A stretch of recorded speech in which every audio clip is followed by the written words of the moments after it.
Magandang araw po sa inyong lahat ha. Pasensya na po kayo, medyo paus po tayo ngayon dahil dito po sa dahig, mainit na mainit, biglang lalamig na lalamig, no? Minsan po naabutan ako na umalis ako ng bahay, napakainit. Tapos sa pagdating ng hapon, biglang bumagsak ang temperatura at talaga namang nanginginig yung laman ko, no? So, ayan po, tayo ay inuubo na naman, hinihika at nawalan pa ng boses. Itong pagkawala ng boses po kahapon po ito sa street 'no, matapos po kasi yung, naging briefing ni VP Sara sa Duterte Street, may nagdala ng ice cream, nakikain ako ng ice cream bagamat bawal at yan po nangyari, completely wala po akong boses kahapon. Ang sabi ko nga, kung yung mga ilang tao rito sa dahig, hindi naman tagumpay sa panunupil ng karapatan ng walayang pananalita, yung init tapos lamig ang siyang nagtagumpay. At least kagabi na nasupil ang aking karapatan ng malayang pananalita kasi nang wala completely ang aking boses. So ngayon naman po, kahit papaano, sana maintindihan ninyo mga sinasabi ko. Well, malungkot po ang topic natin ngayon kasi kahapon sa kauna-unahang pagkakataon, inamin ni BP Sara na naghuling habilin na si Tatay Digong. Tatapatin ko po kayo, no, na bago po lumabas ang kung sino man ang bibisita kay Tatay Digong, lagi kong sinasabihan, let's be cheerful, sabihin natin na he's doing okay and that nothing to worry about. Kasi alam naman namin na ang dami nagmamahal kay Tatay Digong at there's no point na na ma-concern yung mga supporters si Tatay Digong kung sa medyo hindi okay ang lagay ni Tatay Digong. Pero nanggaling na rin kay VP Sara 'no, na naghuling habili na siya at talaga naman pong nung sinasabi niya 'yan, nais ko maiyak 'no, dahil alam ko naman talaga na masama ang loob niya. Alam ko na napakalungkot niya ngayon. Alam ko na hindi niya matanggap ang naging kapalaran niya na husgahan ng mga dayuhan sa isang bayan na hindi kanyang bayang sinilangan 'no. At ako mismo 'no, dahil ako nga 2 beses nag-aral sa abroad, 2 beses nagturo sa abroad, palagi ko umuuwi. Alam ko kung gaano kahalaga na at least yung mga huling araw ng isang tao ay naroroon sa kanyang lupang sinilangan. So kumbaga, the cat is out of the bag. Naghuling habilin na po si Tatay Digong. At sa tingin ko naman, bagamat si VP Sara ay sinabi kong na hindi siya talaga nahahabag, hindi gaya ng dalawang lalaking kapatid na talagang hindi na makaharap sa tao matapos ang kanilang mga huling bisita kay Tatay Digong. Si VP Sara ang sabi, well, baka naman normal yan sa mga 80 anyos na napaplano na talaga kung paano nila gustong huling habilin sa bayan. No? At sa kaso nga ni Tatay Digong, ang sabi ni VP Sara, gusto niyang makremate. Ayaw niyang magpalibing. At gusto niya kung dito siya mamamatay sa Netherlands, dito na siya i-cremate. At iuwi na lang ang kanyang abo sa Pilipinas. Sinabi ni BP Sara na hindi siya sigurado kung siya ay susunod dun sa huling habilin ni Tatay Digong, bagamat napakahirap naman sumuway sa huling habilin. Dahil lang sabi ni BP Sara, hindi siya sang-ayon sa cremation. Ang gusto niya, maiuwi pa rin ang kanyang tatay sa Pilipinas. Mga kaibigan, mga kababayan, narito na tayo sa punto na pinag-uusapan natin ang huling habilin na ni Tatay Digong. Napakalungkot po. Well, hindi naman natin sinasabi na hindi dapat talaga maghuling habilin ng isang 80 anyos. Dahil alam naman natin na yung kasabihan, no, there's no other certain thing than death and taxes in this life. So alam natin lahat tayo, from ash, we shall go back to ash. Nakasulat din yan sa Biblia. Pero malungkot lang kay Tatay Digong, kung paano na sa kanyang huling habilin, kung paano magtatapos ang kanyang legacy dito sa mundong ito. Siya, sabi nga niya, kapag siya ay namatay dito sa Netherlands at naririnig naman natin na talagang butot balat na si Tatay Digong at wala ng gamot, alam na natin na baka meron talagang dahilan kung bakit naghuhuling habilin na ang Tatay Digong, hindi lang ang kanyang edad. Si Tatay Digong po unang-una sa ating kasaysayan, no? Siya lang po ang kauna-unahang presidente matapos ni FDR na hindi pinakulong ang sumunod na presidente sa kanya. Si Erap Estrada, pinakulong. Si Gloria Macapagal Arroyo, pinakulong. Pero si Tatay Digong, bagamat po pwede niyang benggahin si Noynoy Aquino, hindi naman niya ginawa yan. Ang katunayan yan sa mga dilawan, wag mo po nating kalimutan na nung panahon ng 1986, ang Mami Soledad niya at saka si Tatay Digong ay talagang sumuporta kay Cory Aquino. At nung tinanong ko siya, nung ako'y nagtatrabaho pa sa kanya, kung bakit sumuporta sila kay Cory Aquino, ang sagot niya sa akin, kasi at that point, talagang si Marcos, wala nang control sa para sa ikabubuti ng bayan, sumuporta na talaga sila kay Cory Aquino, no? So, wag po natin kakalimutan yung ganyang aspeto ng buhay ni Tatay Digong. Nakakalungkot na yung mga dilawan ngayon at mga pinklawan, bagamat yung panahon na naging presidente si Tatay Digong at ang kanyang nanay ay solid supporter ni Tita Cory, kinalimutan na ng mga dilawan yan at minabuti nila na makipag-alyansa ngayon sa mga Marcoses na kinasusuklaman talaga ni Cory Aquino dahil nga sa pagduda na pinatay nila si Ninoy Aquino. Well, ang katotohanan po niyan, pati naman si VP Sara pinaalala sa mga loyalist, sa mga kurista na ang talagang dahilan kung bakit hindi mapapatawad ng mga dilawan ang mga Marcoses ay yung duda na sila nagpapatay kay Ninoy Aquino. At nung minsan nga nag-articulate ng concern na ganyan din ang maging kapalaran ni Tatay Digong kung siya'y mananatili sa Pilipinas. Yan yung konteksto ng sinasabi nila na siguro blessing in disguise na nasa Hague siya ngayon kasi malayo siya sa pagpatay, no, na sinapit siyempre ni Ninoy Aquino. But anyway, dahil nga naghuling habilin na si Tatay Digong, balikan natin talaga kung sino si Tatay Digong. No? Siya po ay pumasok ng politika matapos maging piskal sa panahon ni Cory Aquino. Dahil po sumuporta siya at ang kanyang nanay kay Cory Aquino, siya po ay na talaga unang-una bilang Vice Mayor OIC ng Davao City. Gaya po ni Jojo Binay, sila ay nagsimula ng kanilang karera sa politika bilang appointive OIC.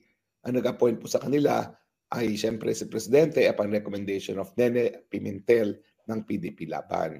Kaya naman po, iyan ang ugat ng ties ni Tatay Digong sa PDP Laban dahil pinagkatiwalaan siya ni Nene Aquino ng PDP Laban na ng Davao City.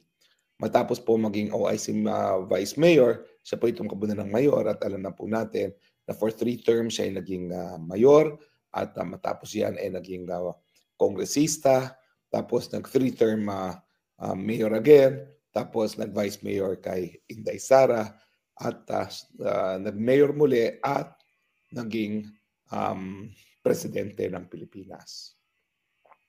Marami pong talagang nagulat na siya ay naging presidente, pero ang tingin ko kaya naging surprise winner siya doon sa eleksyon na yon kung saan ang dapat na naging frontliner ay yung manok ng presidente na si Marojas ay dahil nga sa kaplastikan ni Marojas at ng mga dilawan ng mga panahon na yon.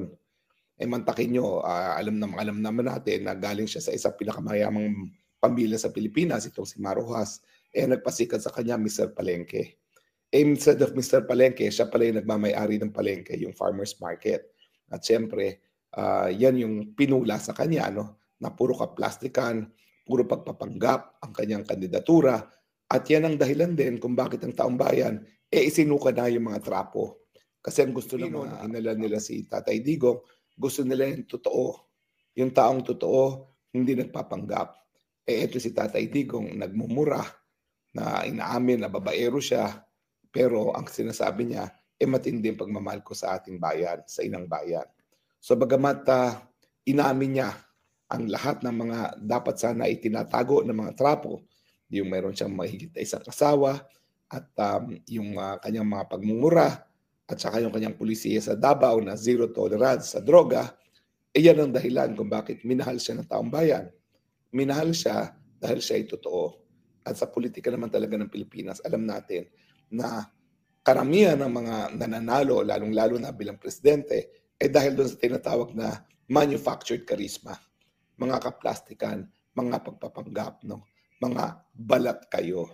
At si Tatay Digong was refreshing kasi for the first time, you see what you get. Walang tinatagong sikreto, walang pagpapanggap. Siya ay tao lamang, may mga pagkukulang, pero basihan niyo siya sa kanyang unang-una napatunayan ng pagmahal sa bayan, at pangalawa, yung tinatawag natin, yung kakayahan na mapatupad kung anong tama sa nakakarami. At yan nga po ay dahil nga dun sa kontrobersiya na hinaharap niya ngayon dito sa ICC, yung di umano ay Davao Death Squad at yung mga extralegal killings di umano ng mga drug suspects. Tatay Digong, bagamat ako po'y naniniwala na bilang abogado, iba yung pananalita sa ginagawa, pero yung pananalita ay importante para mapadala ang mensahe.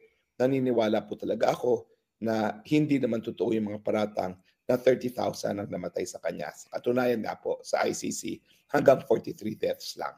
At kaya nga sinasabi natin, kung 43 deaths, walang dahilan. Parang isang dayuhang hukuman ang siyang maghusga sa kanya dahil kayang-kaya naman ng Pilipinong hukuman na yan ay husgahan at litisin. Pagdating naman sa kanyang pagiging presidente, ako po, hindi talaga ako nagsimula bilang supporter ni Tatay Digong. Gaya ng maraming Pilipino po, ako ay nagkaroon ng pagdayo. Malayong dayo, no? Ako po talaga, ang sinuportahan ko sa presidente dati, si Jojo Binay. Sa Marcos, never ako sumuporta sa Dilawan. Pero si Jojo Binay ang sinuportahan ko dahil sa tingin ko ay meron siyang kakayahan at may karanasan, at dahil napayaman nga niya Makati, pwede niya mapatuloy ang pagpapayaman ng buong Pilipinas.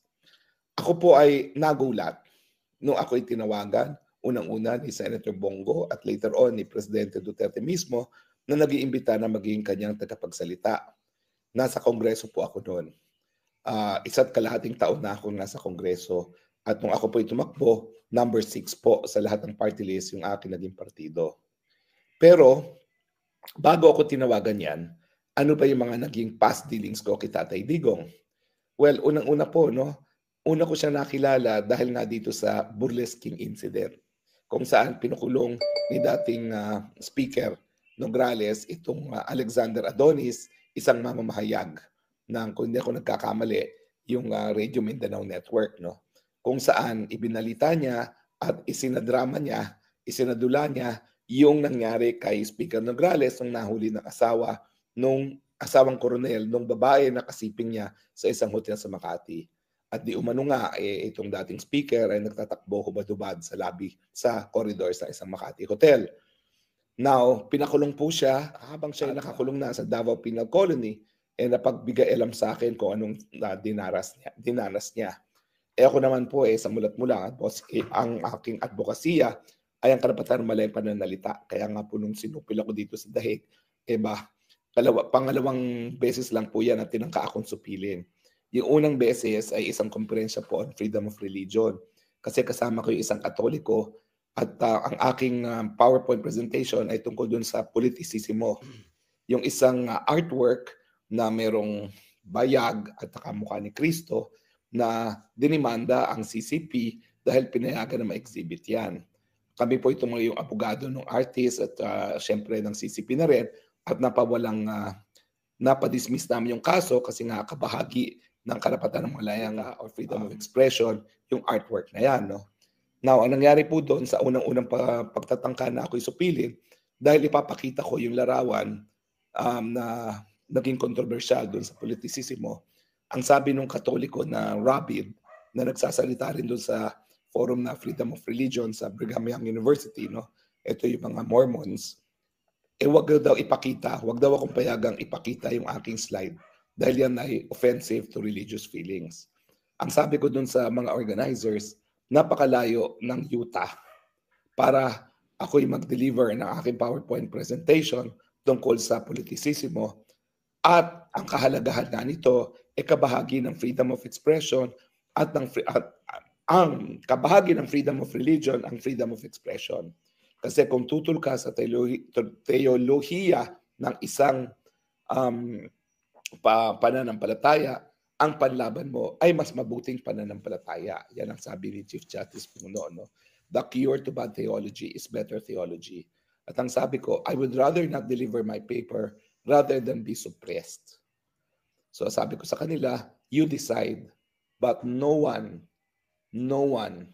will stifle my freedom of expression in an academic conference on freedom of religion, where freedom of expression is equally important as the freedom to believe or freedom of religion. Nagkaroon po ng pag-antala sa programa kasi hindi talaga ako pumayag na magpresenta ng aking presentasyon kung hindi ako papayagan na ipakita yung politisismo. At in the end, pinayagan akong magpakita ng politisismo. So yung nangyari po dito sa The Hague, ng abong akala namin ay miscommunication lang, pero ang totoo pala ay talagang may mga puwersa na ayaw ma-offend si Amy Marcos kapag kami nagvangag-vangag. Yan po yung pangalawang pagkakataon na tinangka na supilin ng aking karapatan ng malayang pananalita at hindi naman po ako pumayag. Wala po akong personal na atake laban kanino sa nangyari sa The Hague. Ang aking binitawang salita lamang ay kung si Marcos Sr. at si Marcos Jr. hindi ako nasupil sa aking pananalita, wala pa sigurong kahit sino na po pwedeng supil. Anyway, going back, kaya naman po importante itong malayang pananalita, doon po kami unang nagkita ni Mayor Digong Duterte. Dahil nagsabi ako na merong remedyo doon sa mamamayag na pinukulong ni Speaker Nograles. At talaga naman pong doon sa finding ng UN Committee on Human Rights, hinighlight din ng komite bakit napakabilis ng conviction. Siyempre, speaker yung nagrereklamo, dinimanda sa kanyang distrito mismo ng Davao City. Natural, napakabilis ng pagkakakulong. At ang